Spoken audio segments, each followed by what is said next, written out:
100%. Do we want to move across into the Rebels? Harry, anyone that we should know for the Rebels? The Rebels are a funny one because they've got some established players, but there's not that many players that I expect that people will know that could have a big year. There's only one name for me that stands out, and that's Carter Gordon. Look, he's a Reds junior, another one that's left that Reds system. Like so many players are trying to escape over there. Massive star of the future. I think they were very disappointed when he signed. Reds just killed himself over there. In 2017, he was a playmaker. He played for both Queensland under 16 and the schoolboys in the same year. 2018, he played Aussie schoolboys and then was fast-tracked in the under-20 side. And I know he was in hot competition with Reespan Nick for the starting fly-half role. And, there's been enough hype around Pasatoa to know exactly what that means, that he was in direct competition with him. Played alongside Joey Walton, Will Harris, Billy Pollard, Angus Bell, a very talented year. And he's a man that made his debut and started to make his mark last year for the Rebels. And we expect him really to play 10 all through the year this year. So I think he's in for a big season. Yeah, I think that's fair. Rev, do you have anyone that sits in that column? Yeah, I struggle with this as well. I had a lot more that would probably be in the, might not know, but the one that came to mind, and if you're a Sevens fan, you probably know him as Geralt Skelton.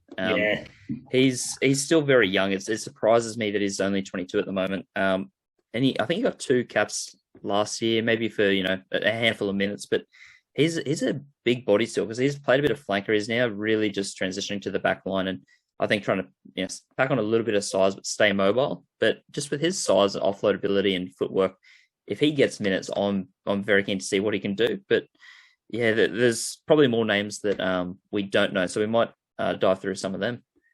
Yeah, for sure. I think one name that stands out for me, let me scroll down because we've got lots listed here, but one that excites me when I see him on the little sheet we've got here, if I can actually get to him, is Vidogu. I think we got, Fijian Sevens background, Fijian under-20s as well. Really exciting player that's come across for them, was there last year. Just your typical dynamic style Fijian winger with a lot of hype around him.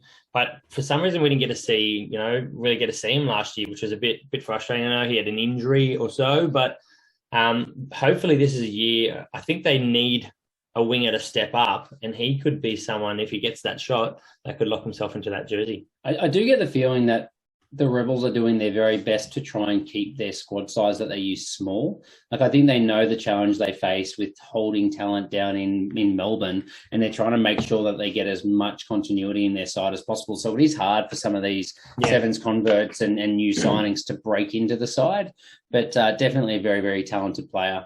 For me, I've picked a man that did start to get some minutes last year. I've gone for Reespan Nick, 22-year-old tight head that played his first 3 games, and each one he played more and more minutes, including, I think he played 27 minutes against the Crusaders, coming on for Caboose Ilof.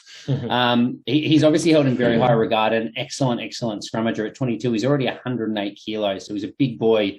The only thing standing in his way for more time this year is that he's got Pone for Amasili coming back into the starting side, who you would expect to start every single week. But, man, if he gets a chance, I think he's probably 2 or 3 years out from being just a very, very high-quality prop, and hopefully he sticks around and we see a little bit more from him this year. Just piling on what we touched on before, he's also a Queensland Reds Academy member, just fleeing what's going on in Queensland. So. Yeah. I was hoping that wouldn't get brought up because he's straight from East Rugby Club. But yeah, seeing him play club rugby, he could hold up any scrum. He was immovable. So I think his transition at Super Rugby is unreal. But if we're talking big bodies and people just adding that size, Tamari Iwani, holy Dooley! Just seeing the pictures of him, I know that the Rebels have established back rollers. It's going to be pretty hard to crack it in there. But he's a bit over 6 foot, but 120-ish kilos, and he looks every bit of it. I just get that if he gets ball in hand, defenders are just going to go flying. It'll be like bowling. So I think he's one of the most exciting. He's 24. He hasn't been capped before, but just give him a chance because I want to see him run. He looks like one of those players that are made for these new scoring, the dominant tackles and, gain line carries, that sort of stuff, because he's just an aggressive looking player. Ball in hand. He's only 184 centimeters, so he's 6 foot, but he's 119 kilos. Yeah, I'm just looking at some photos now of him just tearing up club rugby, and he's like, he looks like he's playing like the under-12s or something. He's just such a big unit. Awesome. Oh, well, hopefully he gets some time. I know if he does get picked up in the starting side for a single week, Cargie will pick him and then hold him for the rest of the year. Oh, yeah.